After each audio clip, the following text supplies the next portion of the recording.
개장을 했잖아, 그지? 중국 시장 개장을 하면서 어제 이미 그러들인 라인이야, 그지?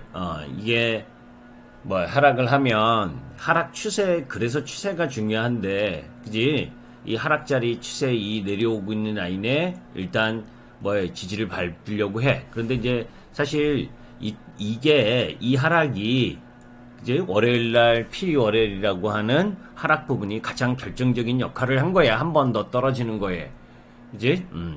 그런 라인인데, 하여튼 지금 위치에서 이 월봉이 왜 안 나오나 몰라. 중국 시장을 이야기하려고 그러는 건 아니고, 이제 이 나스닥과 관련된 설명을 지난번에 드렸었잖아. 그지?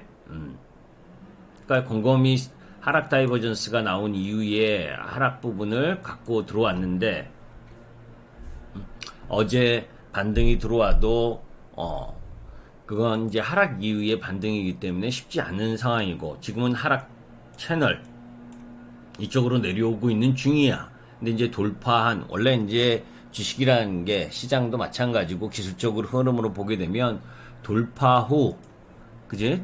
이 하락 추세를 돌파한 이후에는 반드시 이 지지 확인을 받아. 근데 여기서 지지 확인을 받아야 되는데, 나스닥은 더 세게 반등을 한 거야.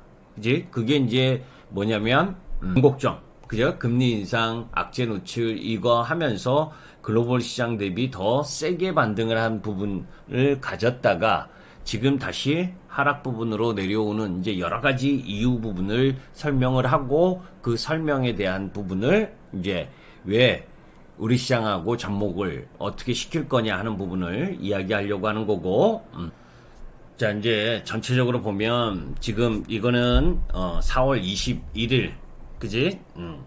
4월 21일이면 지난주 이제 금요일까지의 종가 부분을 염두에 뒀는데, 미국 시장도, 그러니까 우리 서학개미들이 가장 많이 보유한 종목들을 보게 되면 테슬라, 애플, 12% 떨어졌으니까 뭐 테슬라는 지금 한 16% 정도 떨어진 거고, 애플도 고점 대비 어제 또 4% 가까이 떨어졌으니까 12%, 13% 떨어진 거고, 그지? 뭐 엔비디아나 마이크로소프트, 구글, 아마존 할 거 없이 전부 다 박살 나고 있는 중이지. 거기에 이제 프로시어지 울트라 프로라고 지수가 움직이는 거에 3배 정도 더 레버리지를 쓰는 부분은 50% 박살 났는데, 어제 더 떨어졌으니까 뭐 한 60% 정도는 박살 났다라고 봐야지, 그지?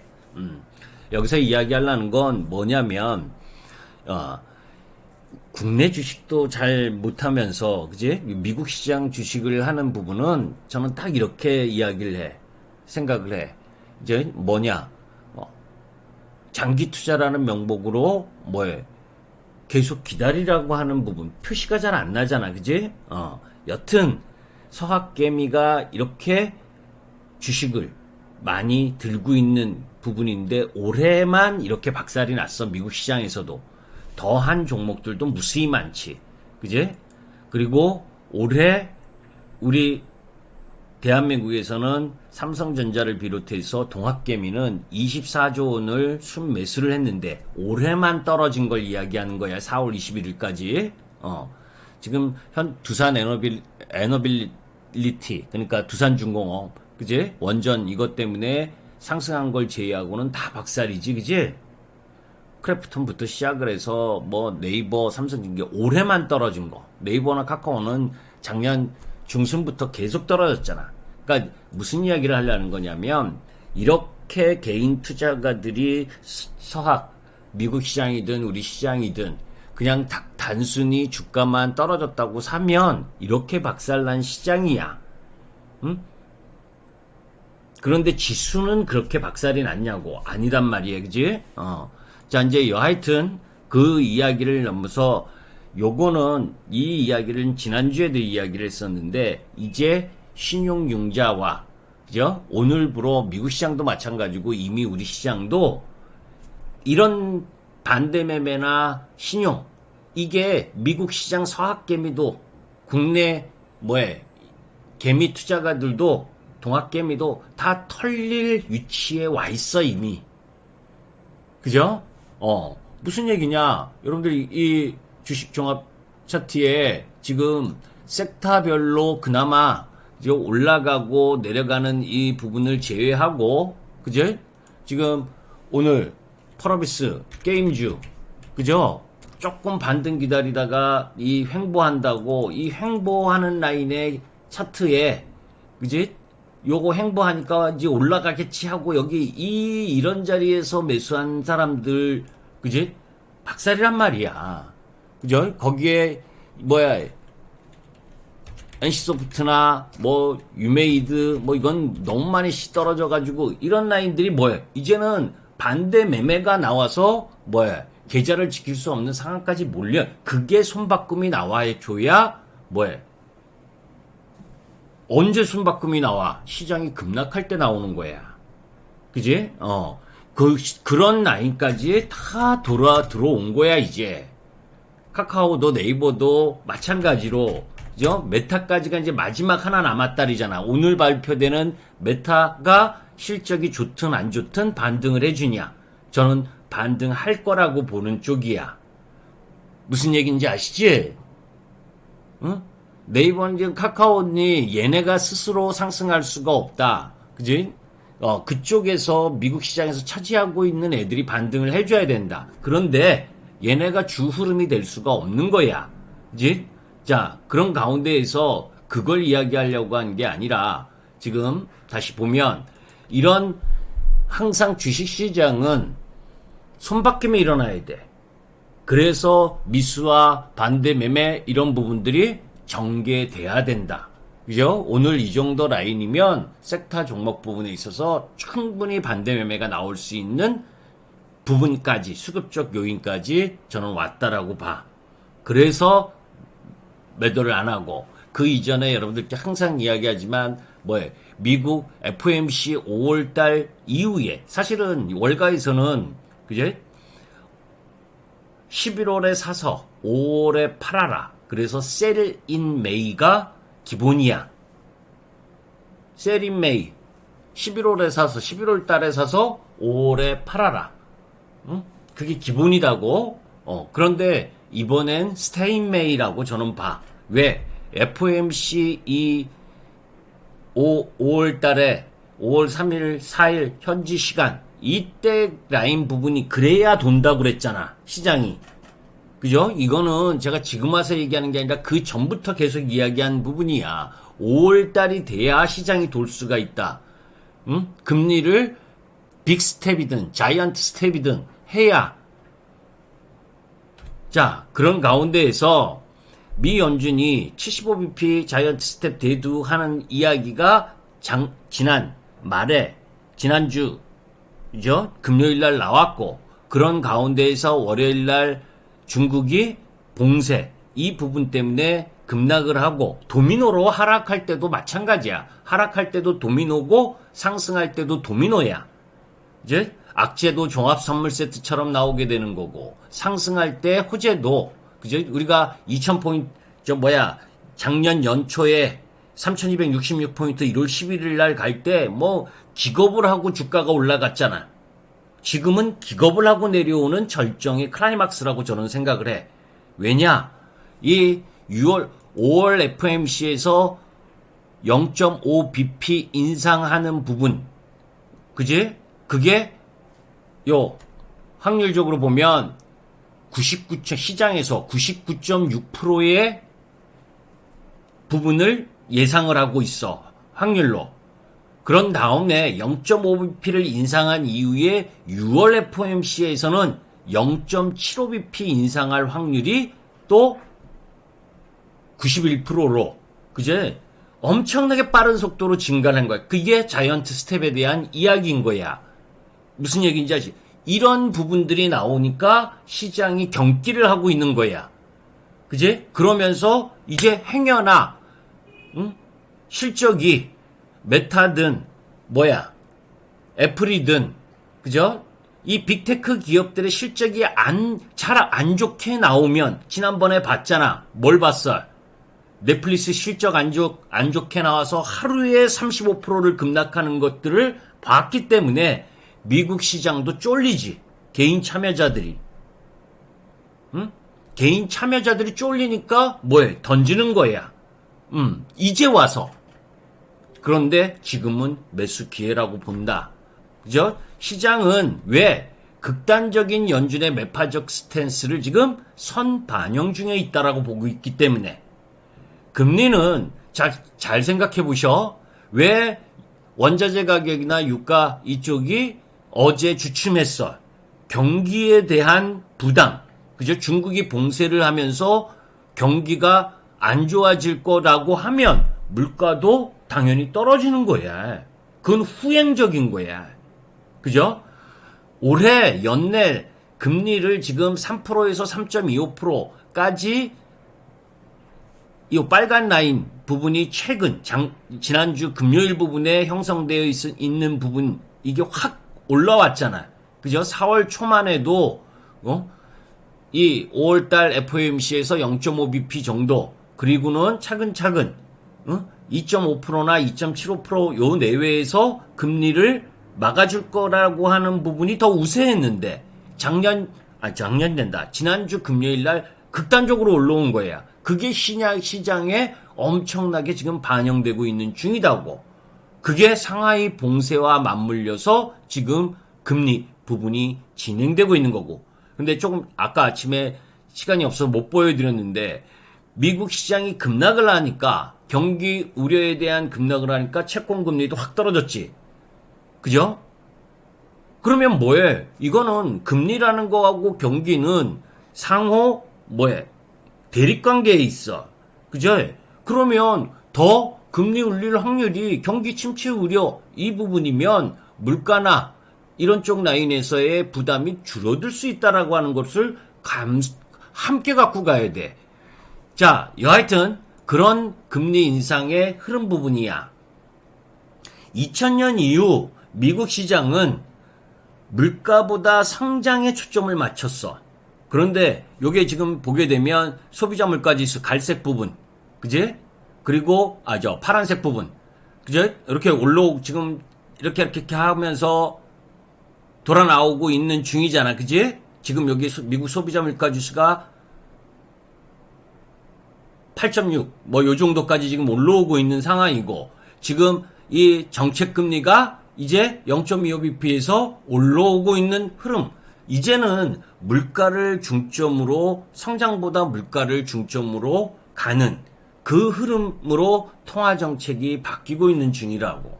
그죠? 그걸 우리가 정상으로 복귀하는 중.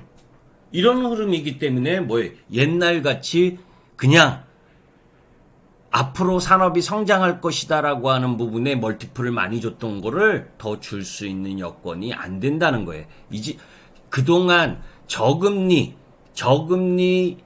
정책 흐름이었다면, 저금리, 저물가 이 흐름이었다면, 이제는 지난번에 이야기한 전쟁이 아니어도 그린플레이션 때문에 물가가 상승하는 부분, 그게 기본이기 때문에, 그죠? 중물가, 금리 이 부분으로 가는 그런 현상이 지금 진행된다. 그럼에도 불구하고 지금 왜 미국 시장이 급락을 했는데도 불구하고 저는 매도할 생각이 없다라고 이야기를 하냐면, 그런 거를 고려해서 종목을 바꿔놓은 거야. 무슨 얘기인지 아시지? 그런 부분을 고려했기 때문에 종목 쪽을 압축을 한 거고, 성장의 멀티플만 제공하는 쪽 라인 부분의 비중을 적게 갖고 가는 거라고. 이해되죠? 무슨 얘기인지. 2008년 리만 브라더스 때는 대차대조표의 부실이었어. 그죠? 그렇기 때문에 이제 엄청난 충격을 보인 부분이라고. 그때는 미국의 가계부채가 크고 가계부채가 엄청났단 말이야. 금융사의 이 레버리지에 대한 부분을 확 써버려서 금융사도 마찬가지고, 그렇기 때문에 그 부채 충격이 소비 충격으로 간 거라고. 그런데 지금은 그런 여건이 아니야. 미국의 자산이나 우리나라는 가계부채가 엄청나게 증가했어. 우리나라는 좀 위험하긴 해. 왜? 자영업자들이.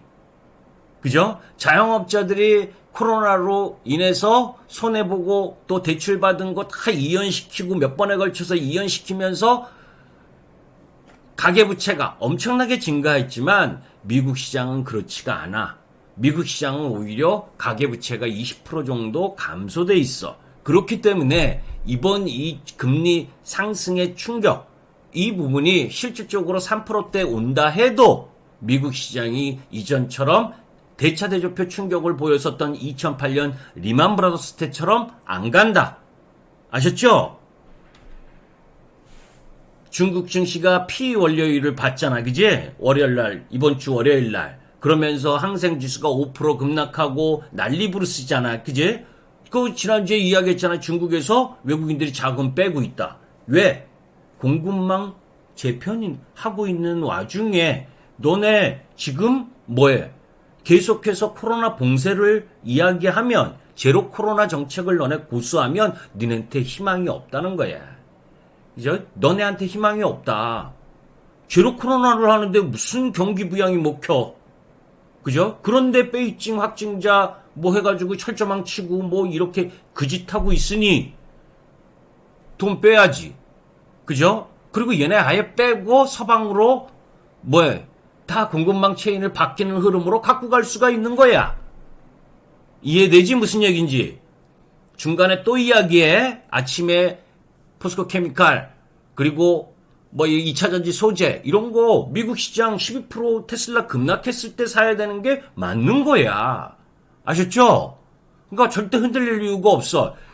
중국 역시 시진핑이 지금 굴욕당하고 있는 거지. 왜? 경제성장률 추이가 그저 올해 1분기까지 4.8로 그럭저럭 나왔어. 4분기보다. 그런데 그 이후에 뭐해? 1분기 이후에 지금 상하이부터 시작을 해서 베이징을 잡고 봉쇄를 하면 중국 성장률 4%도 힘들다. 일본의 노무라 증권은 3.9%까지. 얘네들 목표치가 연 5.5%인데 그러면 중국 경기가 안 좋을 것에 대한 우려까지를 지금 미국 시장이 같이 반영하고 있는 중이란 말이야.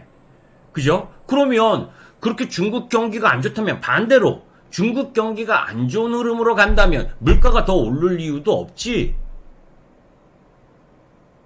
그죠?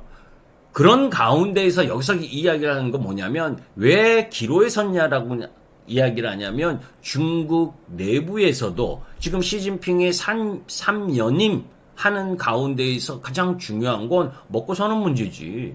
그죠? 그런데 지금 먹고 살지도 하기 힘든 경제 성장률이 내려가고 거기에 철조망 치고 가둬놓는 그런 형태로 계속 갈 거냐?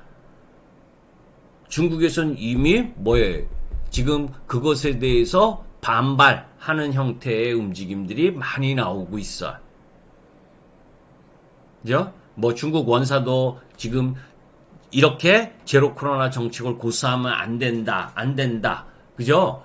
이런 이야기도 나오고 있고, 그런 부분들로 봤을 때, 그죠? 여하튼 조만간 바뀔 가능성도 충분하다는 거야. 여하튼, 이런 우려가 중국을 비롯해서 미국까지. 그죠? 지금 미국 시장의 경기가 뭐 하고 안 좋냐고. 그런데 이렇게 긴축을 하는 상황에서 중국이 봉쇄 정책을 계속 쓰게 되면 경기 위축 우려까지 함께 작용을 하니까 급락을 한 거라고. 자, 원달러 환율. 이건 어제지 1250원 돌파했어. 이거와 관련된 이야기는 여러분들께 자세하게 이야기했잖아.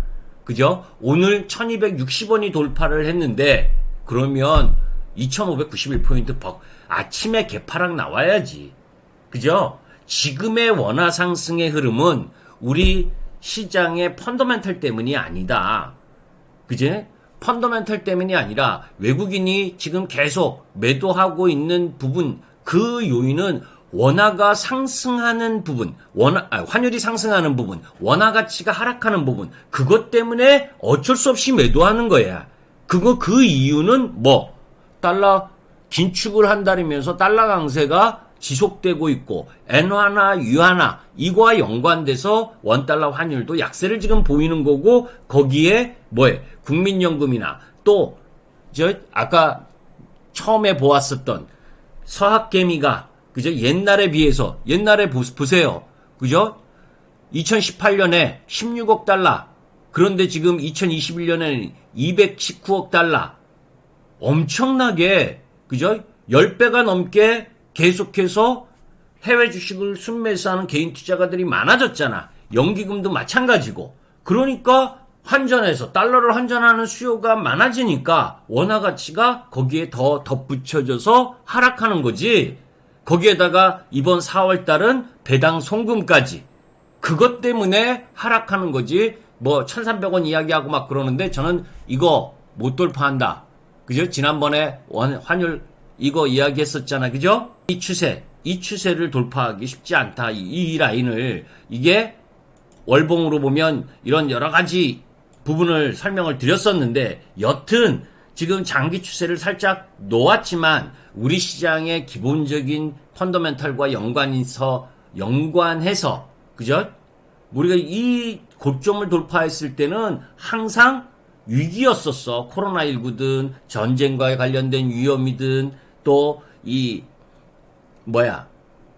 리만 브라더스 때의 그런 위기, 이런 부분에서 원화 가치가 급속히 하락한 부분인데, 지금은 그 요인보다 다른 요인이 강하기 때문에, 그죠?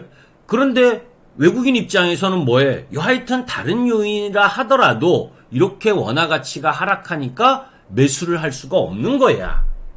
그죠? 그리고 매도를 하는 이유는, 매수를 못하는 이유는 저거고, 매도를 하는 이유는 이 부분이야. 그죠? 지금 외국인 지분율이 2008년 리만 브라더스 이후 2009년 9월 8일 31%였었는데, 그죠? 그리고 작년 초만 해도 37%였는데, 지금 31%로 외국인 지분율이 급격히 최저로 지금 내려오고 있어. 그게 아까 이야기한 원화 가치 상승에 대한 부분 속에서 매수를 못하는 거와, 또 하나는 브라질, 인도네시아, 사우디아라비아 이런 원자재 수출 국가에 비해서 우리나라는 원자재 수입 국가잖아. 그 수입 국가, 그 부분에 대한 부담이 작용을 하고 있기 때문이야. 그러면 그게 다 인플레이션에 대한 우려일 거 아니에요. 그죠? 그 인플레이션에 대한 우려가 작용을 하면서 지난주에 이야기했었던 그 외인 매도가 지금 나오고 있는 중이다. 우크라이나 사태가 아니어도 높은 원자재 가격은 기본적으로 절대적 원자재 가격은 지속될 가능성이 높아. 왜? 그거는 우리가 그 이전에 탄소 중립 기조 강화 때문에, 그죠? 원유 투자를 감소하고 석탄이나 천연가스 이런 채굴 이런 거 안 줄였잖아. 그죠? 그건 기본 방향이야. 그죠? 거기에 덧붙여서 우크라이나 사태가 나타나면서 그거를 강화한 거지, 절대적 레벨은 높은 게 당연한 거라고. 그죠?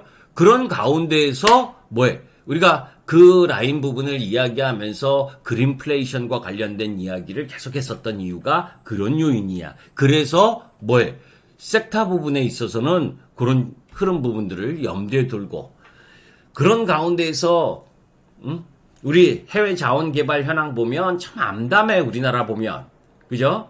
2014년 10년 전만 해도 그죠?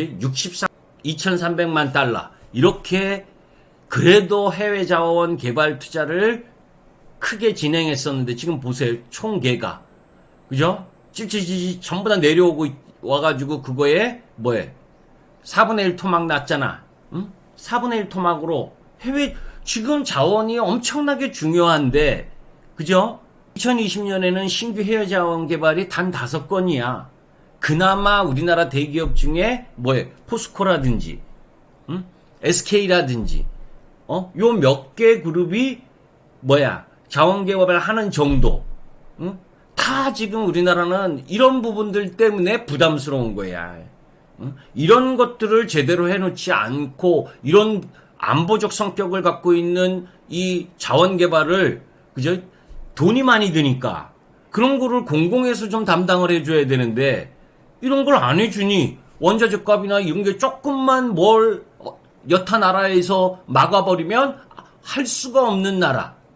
이제 그런 위치에 있는 게 한심하지. 여하튼 그런 부분인데, 그거 얘기하려고 한 게 아니고, 여튼 그 속에서 미국 시장에 아까 아침에도 이야기한 것처럼 더 강화되고 빅테크 기업들의 하락 요인 중엔 이런 요인도 있다. 그죠? 노조 리스크도 작용을 하고 있다. 스타벅스가 50년간 무노조인데 작년 말부터 노조 설립했고, 그죠? 아마존도 마찬가지고 애플이나 구글 이쪽, 그죠? 선진국이라고 노조 먼저 있었던 거 뭐 다 있는 거 아니야? 나름 이게 뭐냐면 노동자 우위의 시장으로 된단 말이야. 노동자 우위의 시장으로 되면 임금 상승은 기본이지. 그죠? 임금 상승이 기본이면 개별 기업의 영업이익은 줄어들 수밖에 없는 거란 말이에요. 이해되세요? 그러니까 이 관련 기업들의 주가 부분이 지금은 약할 수밖에 없는 거라고. 각각 개별 기업들의 또 나름 이유도 있지만 큰 그림, 그 이유 중에 하나는 이런 노조 리스크도 한몫을 하고 있는 미국 시장의 움직임이다.